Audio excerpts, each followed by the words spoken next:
మరి జగన్మోహన్ రెడ్డి కూడా ₹1 సహాయం ప్రకటించారు కదా. ఏమండి మీకు ఇచ్చారా? మాకైతే ఇవ్వలేదు. మీకు ఇచ్చారండి? ఏమన్నా మీకు ఇచ్చారా జగన్మోహన్ రెడ్డి? మాకైతే ఇవ్వలేదండి. ఎవరికైనా రాజకీయ నాయకులకి వాళ్ళకి మంత్రులు ఉన్నారు డ్యాన్సులు చేసేవాళ్ళు, వాళ్ళకి డ్యాన్సులు చేసుకోవడానికి ఇచ్చాడేమో మరి. మాకైతే ఎవరికి జగన్మోహన్ రెడ్డి గారు వచ్చి ఒక్క దగ్గర నుంచొని ఒక్కరికి వాటర్ ప్యాకెట్ ఇచ్చాడా? ₹1 తర్వాత ₹1 తర్వాత నీవు సాయం తర్వాత ఇప్పుడు వచ్చి బురదలో నడవడం కానీ ప్రజల మధ్యలో కానీ ఒక వాటర్ ప్యాకెట్ వాటర్ బాటిల్ మీరు తీసుకున్న ఎవరైనా చూసారా?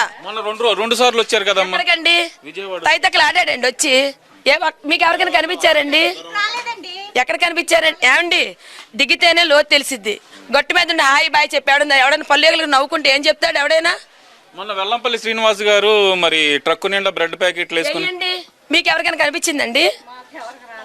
ఎవరికైనా కానీ నన్నే కాదండి, ఎవరినైనా అడగండి,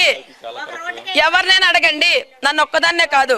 వెల్లంపల్లి గారు ఏ రోజు అంటే మేము ఆయన చూసాము ఉండండి. వెల్లంపల్లి గారు మేము ఏ రోజు చూసామంటే ఎవరో అనామకుడు కొట్టాడంట ఆయనకి.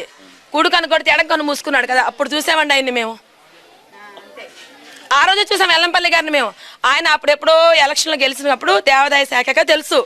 తర్వాత ఏమో కుడివైపు తగిలితే ఎడమవైపు కన్ను కట్టుకున్నాడే, ఒక్కసారి మట్టి మేము చూసామండి ఆయన్ని. అంటే ఇక్కడ సహాయం చేయడానికి ఒక్కరు రాలేదండి. వైసీపీ నాయకులు ఒక్కరు కనిపించలేదు నాకు.